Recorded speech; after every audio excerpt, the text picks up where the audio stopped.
via Lenin. Letters from Afar. Fourth letter. How to achieve peace.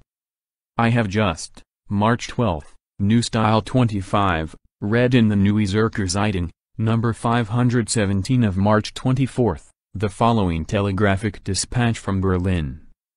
It is reported from Sweden that Maxim Gorky has sent the government and the executive committee greetings couched in enthusiastic terms. He greets the people's victory over the lords of reaction and calls upon all Russia's sons to help erect the edifice of the new Russian state. At the same time he urges the government to crown the cause of emancipation by concluding peace. It must not, he says, be peace at any price. Russia now has less reason than ever to strive for peace at any price. It must be a peace that will enable Russia to live in honor among the other nations of the earth. Mankind has shed much blood. The new government would render not only Russia, but all mankind, the greatest service if it succeeded in concluding an early peace. That is how Maxim Gorky's letter is reported. It is with deep chagrin that one reads this letter, impregnated through and through with stock Philistine prejudices. The author of these lines has had many occasions, in meetings with Gorky and Capri, to warn and reproach him for his political mistakes. Gorky parried these reproaches with his inimitable charming smile and with the ingenuous remark, "I know I am a bad Marxist. And besides, we artists are all somewhat irresponsible." It is not easy to argue against that. There can be no doubt that Gorky's is an enormous artistic talent which has been, and will be, of great benefit to the world proletarian movement. But why should Gorky meddle in politics? In my opinion, Gorky's letter expresses prejudices that are exceedingly widespread not only among the petty bourgeoisie, but also among a section of the workers under its influence. All the energies of our party, all the efforts of the class-conscious workers, must be concentrated on a persistent, persevering, all-round struggle against these prejudices.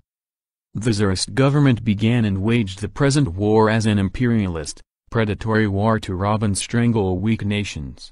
The government of the Guchkovs and Milyakovs, which is a landlord and capitalist government, is forced to continue, and wants to continue, this very same kind of war. To urge that government to conclude a democratic peace is like preaching virtue to brothel keepers. Let me explain what is meant. What is imperialism? In my imperialism, the highest stage of capitalism, the manuscript of which was delivered to the Paris publishers some time before the revolution, was accepted by them and announced in the magazine Letopis, see footnote 3. I answered this question as follows. Imperialism is capitalism at that stage of development at which the dominance of monopolies and finance capital is established, in which the export of capital has acquired pronounced importance, in which the division of the world among the international trusts has begun, in which the division of all territories of the globe among the biggest capitalist powers has been completed. Chapter 7 of the above-mentioned book, the publication of which was announced in Letopis, when the censorship still existed, under the title, Modern Capitalism, by Lenin. See footnote 1. The whole thing hinges on the fact that capital has grown to huge dimensions. Associations of a small number of the biggest capitalists, cartels, syndicates, trusts, manipulate billions and divide the whole world among themselves. The world has been completely divided up. The war was brought on by the clash of the two most powerful groups of multimillionaires, Anglo-French and German, for the redivision of the world.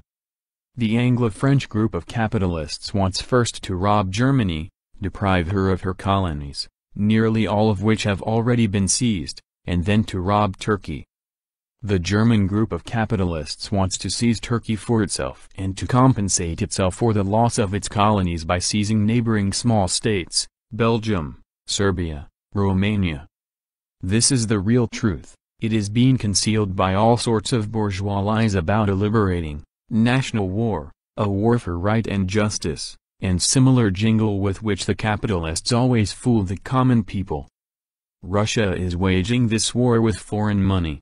Russian capital is a partner of Anglo-French capital. Russia is waging the war in order to rob Armenia, Turkey, Galicia. Guchkov, Lvov and Milyakov, our present ministers, are not chance-comers. They are the representatives and leaders of the entire landlord and capitalist class. They are bound by the interests of capital. The capitalists can no more renounce their interests than a man can lift himself by his bootstraps. Secondly, Gutchkov, Milyakov & Co. are bound by Anglo-French capital. They have waged, and are still waging, the war with foreign money.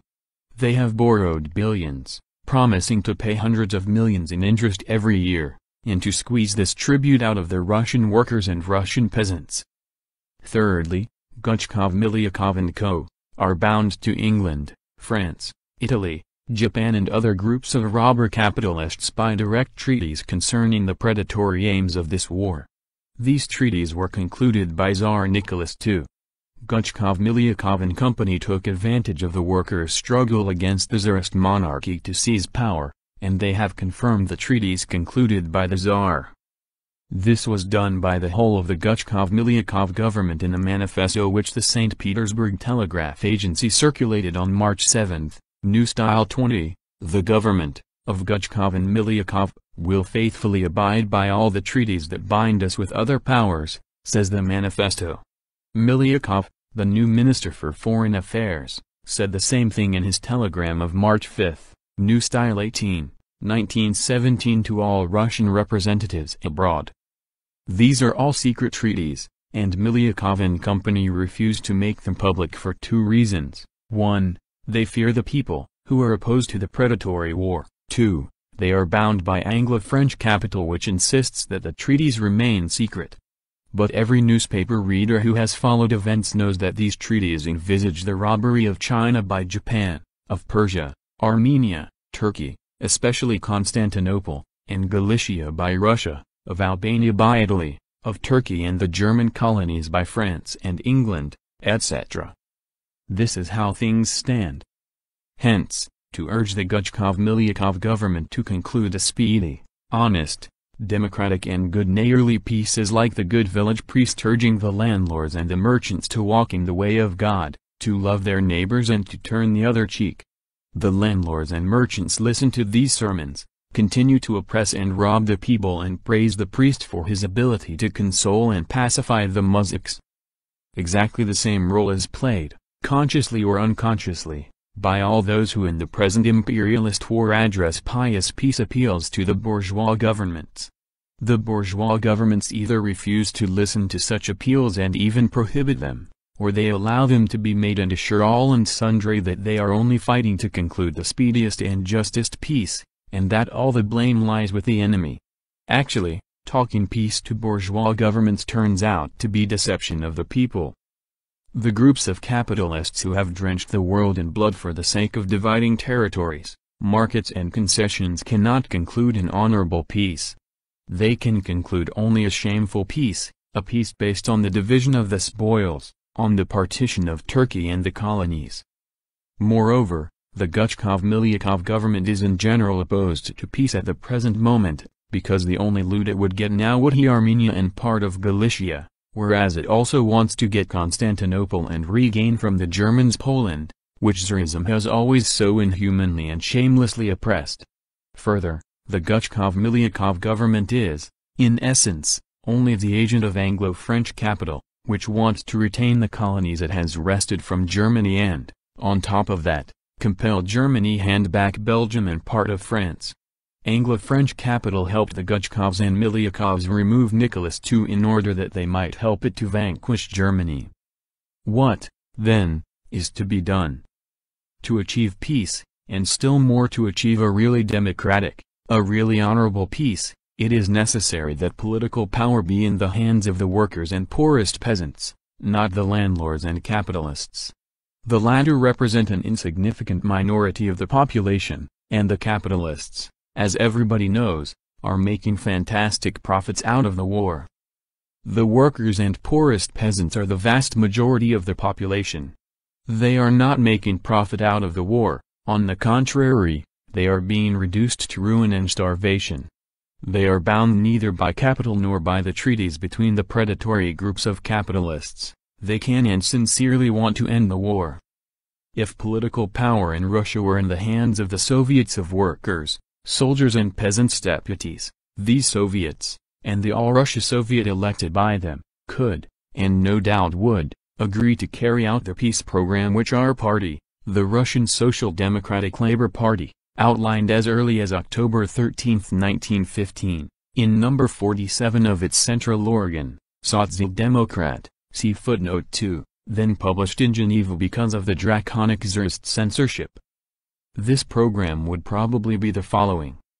1. The All-Russia Soviet of Workers, Soldiers and Peasants Deputies, or the St. Petersburg Soviet temporarily acting for it, would forthwith declare that it is not bound by any treaties concluded either by the Tsarist monarchy or by the bourgeois governments.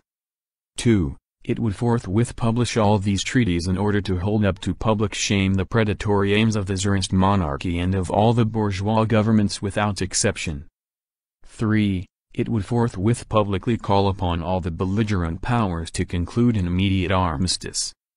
4. It would immediately bring to the knowledge of all the people the workers and peasants' peace terms. Liberation of all colonies. Liberation of all dependent, oppressed and unequal nations. 5. It would declare that it expects nothing good from the bourgeois governments and calls upon the workers of all countries to overthrow them and to transfer all political power to Soviets of Workers' deputies. 6. It would declare that the capitalist gentry themselves can repay the billions of debts contracted by the bourgeois governments to wage this criminal, predatory war, and that the workers and peasants refuse to recognize these debts. To pay the interest on these loans would mean paying the capitalists tribute for many years for having graciously allowed the workers to kill one another in order that the capitalists might divide the spoils. Workers and peasants.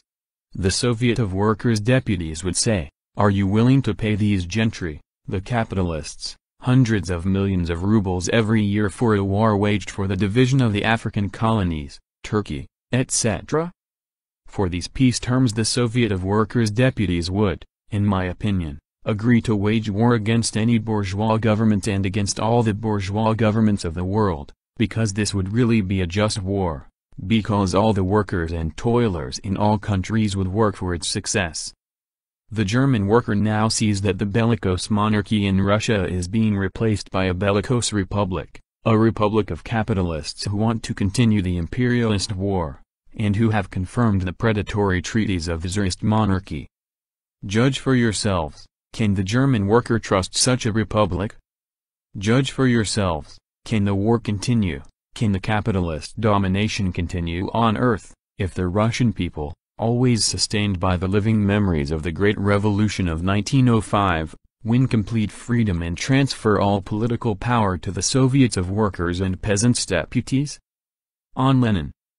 Zurich, March 12, New Style 25, 1917. First published in the magazine The Communist International Numbers 3-4, 1924.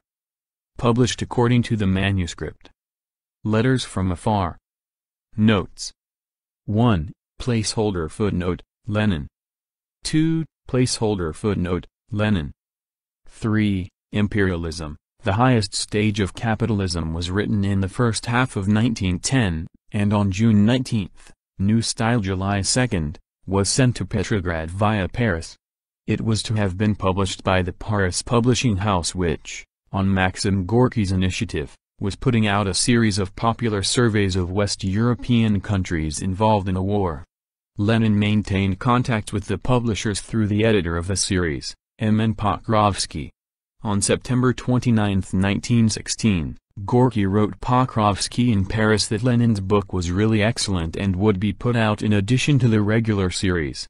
However, the Paris editors strongly objected to Lenin's criticism of Kautsky's renegade position and substantially altered the text, deleting all criticism of Kautsky's theory of ultra-imperialism and distorting a number of Lenin's formulations. The book was finally published in mid-1917 with a preface by Lenin, dated April 26.